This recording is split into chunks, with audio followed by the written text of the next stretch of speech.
Leo! What? Don't you have a TMT to do for your Patreon? Yeah, I do.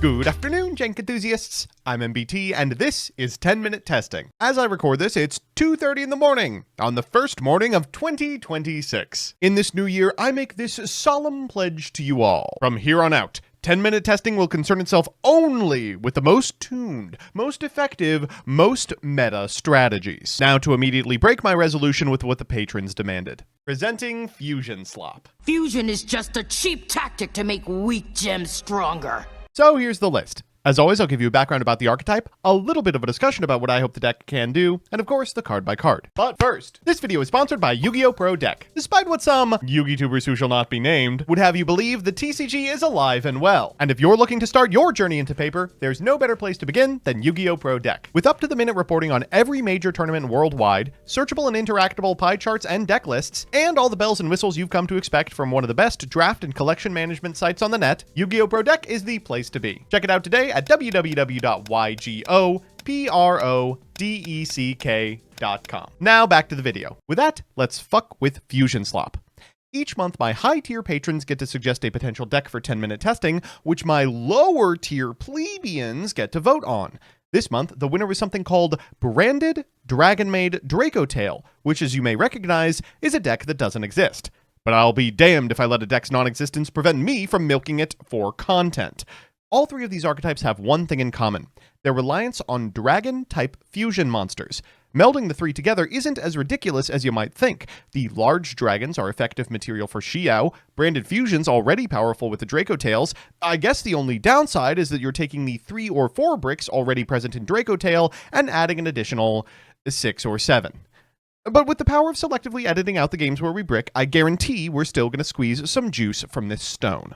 So with that, let's get into the card by card.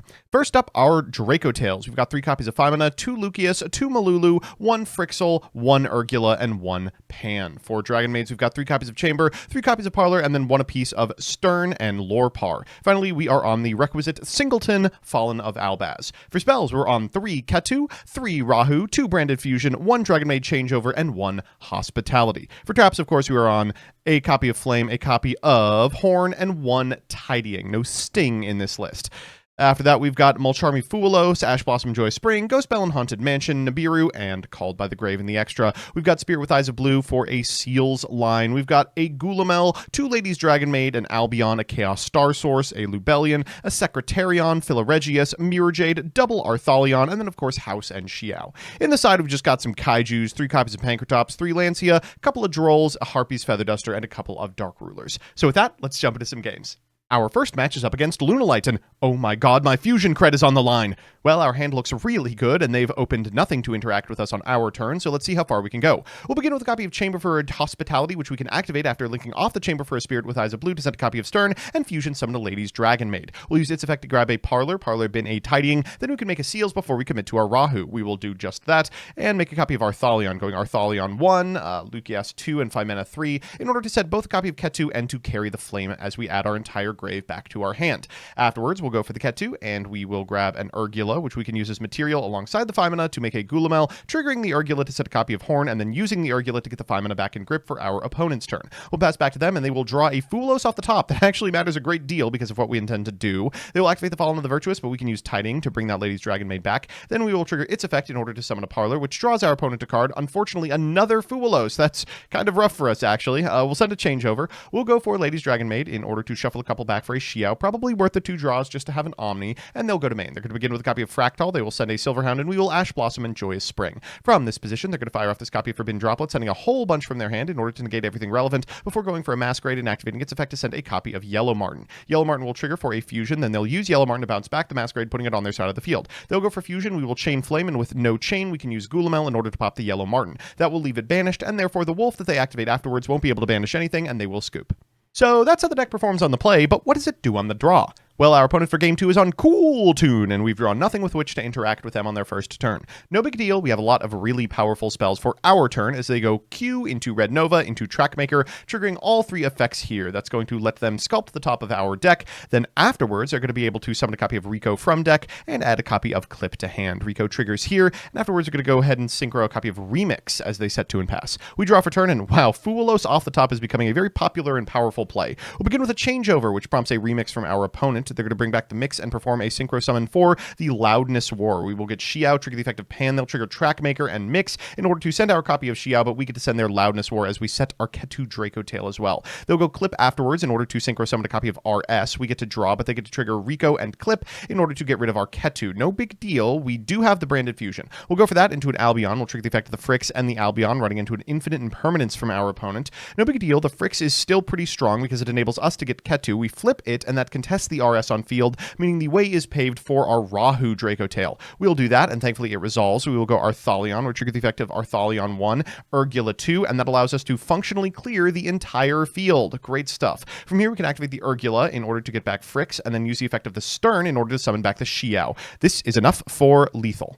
So it's time for game 3, and you know what that means, a best of 3 versus meta. Our opponent's playing what else but Yummy Mitsurugi. We are going first, and though they have a Duel in our hand, we have a pretty fantastic grip. We're going to begin with a Branded Fusion into an Albion. We'll trigger the effect of the Albion and the Frixel in sequence in order to set a copy of Ketu, and Fusion Summon a copy of Mirror Jade. We'll go Rahu next in order to Fusion Summon an Arthalion, triggering its effect as 1, Femina as 2, Urgula as 3, in order to set a Flame and a copy of Horn. The Arthalion will cycle the graveyard back to the hand as we Ketu in order to grab a Labubu. Down comes the Drone Lockbird, but still we can Parlor Dragonmaid in order to send a copy of Lorepar into a Lady's Dragonmaid, into the effect of Lady's Dragonmaid for a Chamber. Then we can Urgula in order to grab back the Femina for our opponent's turn before passing. They'll draw for turn a second copy of Habakiri. We'll go Ladies in order to shuffle a couple back for Xiao, and then they'll lead with the effect of Habakiri. We will go for our Ash Blossom. They will Called By, and that's probably fine. They're going to go for this Saji and tribute the Saji. Saji is going to grab, unsurprisingly, a copy of Ritual to the hand. They'll activate it. That's pretty perfect flame fodder. We will negate it, and then afterwards we will contest their Marshmo summon. That Mirror Jade is going to banish it. They're going to be left with nothing, and we'll win game 1. So it's time for game 2, and okay, well, this is pretty good to see from our opponent. Pretty scant ways to start their turn, and no access to the Yummies whatsoever. We have a couple of Fuoloses, which could go well, but we are missing a play. We'll just hold the Fuoloses for our opponent to activate Habakiri, which they do, which means we get to at least draw a couple of cards. If they had just passed, we would lose. They're going to go Saji here and trigger the effect of the Saji in order to grab a copy of Ritual to hand. We'll draw a couple of cards in the process, and then afterwards they will summon from deck here, going for the Murakumo. That triggers the effect of the Habakiri in order to grab the Trap. They will normal summon an Aramasa, set a couple of cards, and then pass back to us, retaining access to a board wipe and, of course, the Murakumo effect, plus the Great Purification. We will go for the Feather Duster, chain Called by the Grave, and they will Ghost Bell it. So unfortunately, at point of resolution, they will be able to Murakumo back, but the good news is that we are still in a great position. We will go Branded Fusion, we'll pay it out, and then afterwards we will summon out an Albion. It's Albion time. We'll trigger it and the effect of the Frix. That'll be met with an Infinite Impermanence. Kind of frustrating, but not the end of the world. We will set a Rahu Dracotail, and then afterwards we will fire the Rahu Dracotail into a Mitsurugi Prayers. They're going to apply both here, taking 800, summoning back the Murakumo as we go into an Arthalion. We'll go Arthalion 1, targeting our graveyard, pawn 2, Femina 3, Lucius 4. They'll go Murakumo 5. That's going to beat our board, but get us access to Ketu and Rahu. And you know what? Let's just go ahead and set another Ketu as well before we eat as much as we can. Pan triggers here. We'll summon back the Frixel, trigger the effect of the Frixel in order to summon back the Arthalion, and then bounce the Frixel so we can normal summon a Lucius, whose effect we will activate for a Labubu. Finally, we'll go Ketu in order to grab an Urgula, then fuse them all away for Chaos Star Source, triggering the effect of the Urgula as well in order to set a copy of Rahu. From here, we'll go to the battle phase, dealing 18, 25, and 3. 100 over lethal. So we're back with the deck, and, well, wasn't exactly expecting a 4-0, but I'll take it. Let's do the pros and cons. First, the pros. 1. This thing is gassy. With 3 extremely powerful engines that functionally win the game on their own, it's not surprising that this deck keeps going and going and going. But man, does it feel good to get going. 2. The small synergies actually really matter a lot. Access to material for the big Dragonmaids means you can play a smaller engine. Branded Fusion is, of course, busted with Dracotail. It matters that you get to have options. And 3, it takes the existing Dracotail deck and just adds more cute girls. That's a win in my book. And the cons. 1. This is just worse and brickier Dracotail and Dragonmaid. Neither of these decks had such sufficient weaknesses that they needed to be shorn up in this way. 2, it just sort of gets eaten alive by the lingerers. Droll and Fualos are going to eat your breakfast, lunch, and dinner. And 3, the master-maid relationship exemplifies all the economic inequalities we're leaving in 2025. Dragon girls of the world unite, you have nothing to lose but your paycheck. All in all, I'm happy to deliver one last stinker for those that pay me to stink. Happy New Year.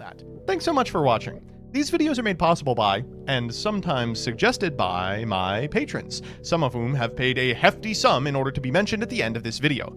Those individuals are Absolutely Fran, Elena Tincher, Allison Elliott, Ally, APK Pearly Tier 0, Brett Henry, Cap, Cool Name, Damon O'Neill, Dark Rebel XYZ, DJ Elefante, El Gravo, El Secut, Emiliano Deverio, NB Adams, Fabrizio Petroli, Franco Romero, Galactic Joey, Hergalicious, JP, Night Mary, Cole Offline, Corey Mizu, Legal Rights, Lucas Rosas, Luis Hernandez, Master Key 090, Matthew M. Derezo, MBT Hablando en Español, MBT Plema Dolce, Mike Carlotti, N54 Lionheart, Nancho, Pombo, Project Mercury, Pyramid Artisan Field Class, TCG Accessories, Rancer My Thing, Rohan Doge, Rose Lapine, Serpentax, Shifter.mp8, Sly Ninja 43, Troy Says By Erasure is Gay, Who's Nick, Yuki Kazami, and Zircon Sun. Couldn't have done it without you.